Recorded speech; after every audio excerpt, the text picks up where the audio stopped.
এই মুহূর্তে যদি আপনি চিন্তা করে থাকেন 20,000 টাকা বাজেটে একটা বেস্ট ক্যামেরা ফোন কিনবেন, তাহলে দেখবেন যে মার্কেটে খুব বেশি একটা ফোন কিন্তু নাই। আপনি যদি নতুন একটা ফোন কিনতে চান তাহলে মিনিমাম আপনাকে 40 থেকে 50,000 টাকা খরচ করা লাগবে মোটামুটি ভালো একটা ক্যামেরা স্মার্টফোন কেনার জন্য।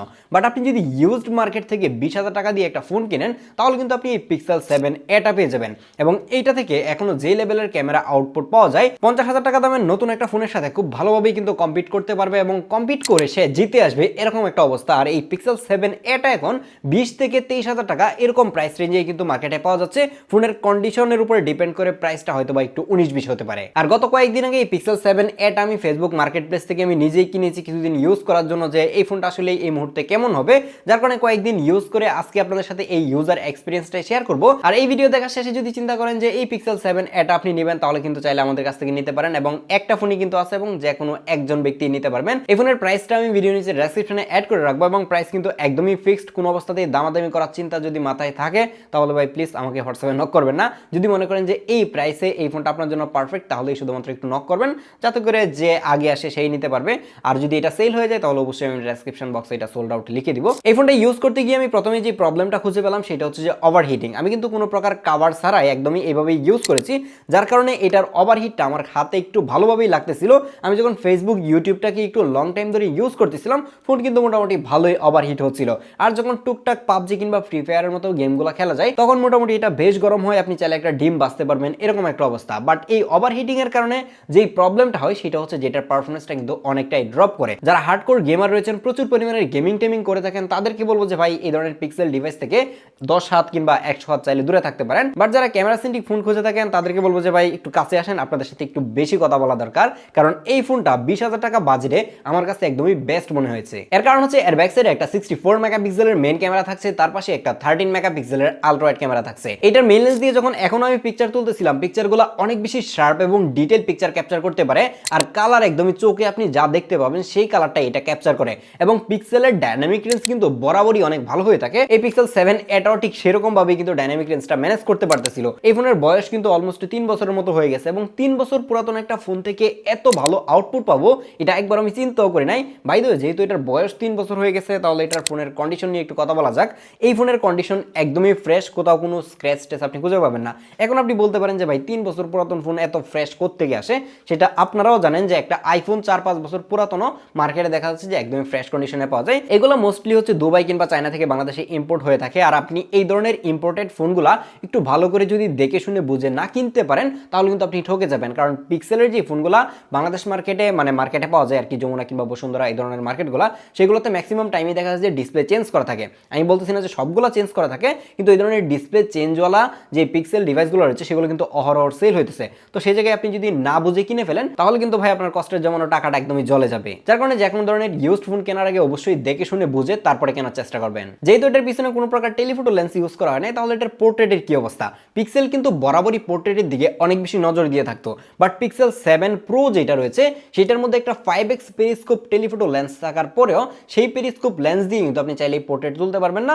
আপনাকে সেই ঘুরে ফিরে মেইন লেন্সটাকেই ইউজ করে 1x 2x এবং 3x এ কিন্তু ডিজিটালি জুম করে পোর্ট্রেট ছবি তোলা লাগতো। এটার অবস্থাও সেম, যার কারণে এটাতে টেলিফোটো লেন্স থাকুক কিংবা না থাকুক সেটা নিয়ে মাথা ঘামানোর দরকার নাই। এইটার যে মেইন লেন্সটা রয়েছে সেটা দিয়ে আপনি 1x 2x এবং সর্বোচ্চ 4x পর্যন্ত ডিজিটাল জুম করে পোর্ট্রেট ছবি তুলতে পারবেন।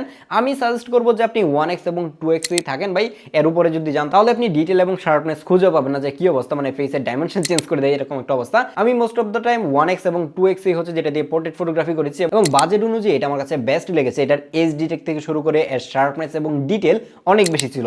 এখন আপনারা হয়তো বা অনেকেই কমেন্ট করবেন যে ভাই 2-4 দিন আগেই হচ্ছে যে পিক্সেল 9 প্রো এক্সেলের একটা ভিডিও করছেন এবং সেটাতে বলছেন যে পিক্সেলের পোর্ট্রেট ভালো না, এজ ডিটেক্টের প্রবলেম, এই প্রবলেম ওই প্রবলেম, কিন্তু আমি এখন নিজেই বলতেছি যে এটার পোর্ট্রেট বেস্ট। হ্যাঁ, এটা বেস্ট বলার কারণ হচ্ছে যে এটার প্রাইস মাত্র 22,000 টাকা কিংবা 23,000 টাকা, আর পিক্সেল 9 প্রো এক্সেল যেটা সেটা কিন্তু 70 থেকে 80,000 টাকায় বিক্রি হচ্ছে, এবং ওই ফোনের টাকা দিয়ে মানে আপনি এটা 3-4টা কিনতে পারবেন। তো সেইটার সাথে যদি এটাকে কম্পেয়ার করেন তাহলে কিন্তু কোনো অবস্থাতেই মিলবে না।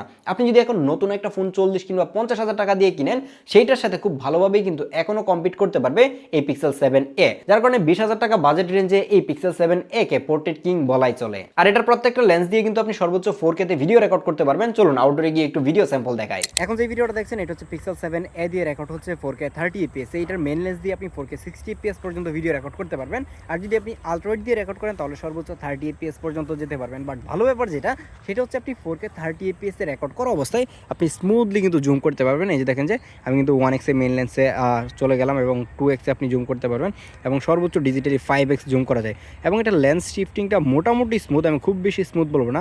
এই যে দেখেন আলট্রা ওয়াইড, এই যে দেখেন মেইনলেসে যাচ্ছে এবং স্মুথনেসটা মোটামুটি, আমি আহামরি স্মুথ বলবো না। আর যদি হাতে রেখে আপনি আলট্রাওয়াইডে ভিডিও রেকর্ড করতে চান তাহলে এরকম একটা ভিডিও পাবেন। এটা হচ্ছে ফ্রন্ট ক্যামেরার ভিডিও, এটা দিয়ে আপনি সর্বোচ্চ 4K 30 FPS সেমভাবে ভিডিও রেকর্ড করতে পারবেন এবং এটা ডাইনামিক রেঞ্জ কিন্তু অনেক ভালো। এই যে দেখেন সূর্য কিন্তু পিছনে এবং আমার ফেসটা কিন্তু ঠিকঠাকভাবে ব্রাইট করতে পারে।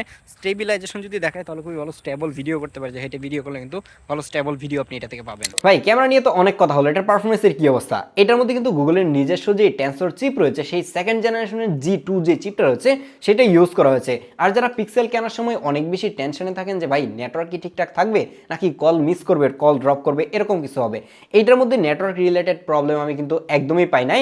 কারণ হচ্ছে এটার মধ্যে টেনসর G2 যে চিপটা ইউজ করা হয়েছে এটার মধ্যে কিন্তু নেটওয়ার্ক ইস্যু অনেকটাই ফিক্সড করা হয়েছে। যেমন হচ্ছে এর আগের জেনারেশন যেটা মানে ফার্স্ট জেনারেশনের টেনসর চিপ, সেটার মধ্যে কিন্তু নেটওয়ার্ক রিলেটেড প্রচুর প্রবলেম ছিল পিক্সেল 6 কিংবা 6 প্রোতে। এটাতে এসে কিন্তু এই প্রবলেমটা একদমই সলভ হয়ে গেছে। তারপরেও কিছু কিছু পিক্সেল 7 কিংবা 7 এর মধ্যে নেটওয়ার্ক রিলেটেড প্রবলেম হয়, এটা দেখা যাচ্ছে যে 2-4টা ডিভাইসের মধ্যে টুকটাক হয়ে যায়। তো এটার মধ্যে আমি কোনো অবস্থাতেই কোনো প্রবলেম কিন্তু এখনো খুঁজে পাইনি। অনেকে হয়তো চিন্তা করতেছেন যেহেতু এটার বয়স 3 বছরের বেশি হয়ে গেছে এটার মধ্যে ল্যাগ হ্যাং করবে কিনা। ভাই এই ধরনের ফ্ল্যাগশিপ ফোনগুলা 3-4 বছর 5 বছর 6 বছর পরে গিয়েও খুবই ভালো পারফরমেন্স দিতে পারে। এটার বয়স 3 বছর হয়ে গেছে এটা ঠিক আছে, বাট যখন আপনি ইউজ করবেন আপনার কাছে একবারও মনে হবে না যে এটার বয়স 3 বছর হয়ে গেছে, কারণ এখনো প্রত্যেকটা অ্যাপ ওপেনিং ক্লোজিং খুবই ফাস্ট এবং অনেকগুলা অ্যাপ একই সাথে রান করলে খুবই ফ্লুয়েন্টলি চালানো যায়। বাই দ্য ওয়ে এটার মধ্যে কিন্তু অ্যান্ড্রয়েড 17 এর যে বেটা ভার্সন রয়েছে সেটার আপডেট চলে আসছে, এটার মধ্যে চাইলে আপনি আপডেট দিতে পারবেন, বাট আমি ওই রিস্ক নিয়ে নেই, কারণ হচ্ছে ওটার মধ্যে প্রচুর পরিমাণে বাগ বালুক থাকবে। তো সেই জায়গায় এটা এখনো কিন্তু অ্যান্ড্রয়েড 16 এ রয়েছে।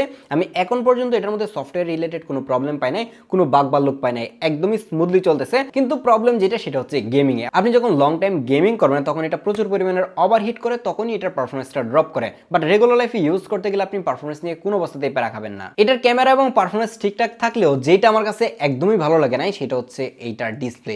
ভাই এত দামি একটা ফোন, মানে এটা যখন আসছে তখন মোটামুটি 60 থেকে 65,000 টাকা এরকম প্রাইসেই কিন্তু মার্কেটে আসছিল।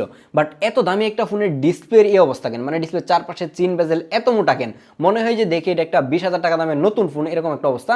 এখন তো 20,000 টাকা দিয়ে নতুন ফোন কিনলেও ডিসপ্লে চারপাশের চিন বেজেলটা আরও বেশি ন্যারো হয়।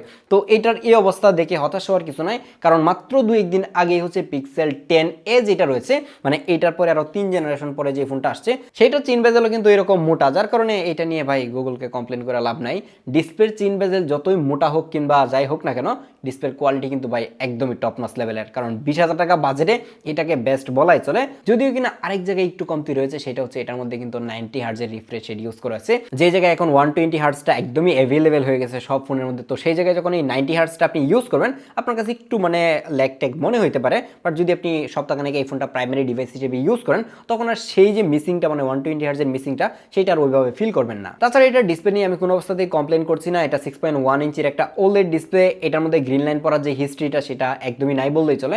যদিও কিনা পিক্সেল 7 যেটা রয়েছে সেটার মধ্যে টুকটাক গ্রিন লাইন পড়ে, এইটার মধ্যেও পড়তে পারে যেহেতু ওলেড ডিসপ্লে, গ্রিন লাইন পড়লে পড়তেও পারে, বাট এটার মধ্যে গ্রিন লাইন পড়ার চান্সটা কিন্তু অনেকটাই কম। আর গুগলের ফোনগুলোর ব্যাটারি ব্যাকআপ নিয়ে বরাবরই টুকটাক কমপ্লেন থাকে, দেখা যাচ্ছে যে 1 বছর কিংবা 2 বছর পার হয়ে গেলে সেগুলোর ব্যাটারি ব্যাকআপ খারাপ দেয়। এটার মধ্যে যে 4300 mAh এর ব্যাটারি ইউজ করা হচ্ছে সেই ব্যাটারি দিয়ে এখন এভারেজে 4.5 ঘন্টা থেকে 5 ঘন্টার মতো স্ক্রিন অন টাইম পাওয়া যায়। আপনি যদি মোবাইলটা ইউজ করেন, আউটডোরে গিয়ে ফুল ব্রাইটনেস দিয়ে ইউজ করতে শুরু করেন, ক্যামেরা ইউজ করেন, মানে মেন কথা হচ্ছে একটু হেভি ইউজ করতে গেলে 4 ঘন্টারও নিচে চলে আসার চান্স কিন্তু অনেক বেশি রয়েছে, যার কারণে এটার ব্যাটারি ব্যাকআপ আহামরি ভালো না, কিন্তু আপনাকে টেনে টুনে দিন পার করে দিবে এরকম একটা অবস্থা। বিকেলের দিকে গিয়ে চার্জ দিতে হবে, যার কারণে অবশ্যই এই ফোন কেনার সময় ভালো একটা চার্জার কিনবেন যেগুলোতে পিডি সাপোর্ট করে। পিডি সাপোর্টেড চার্জার দিয়ে যদি চার্জ করেন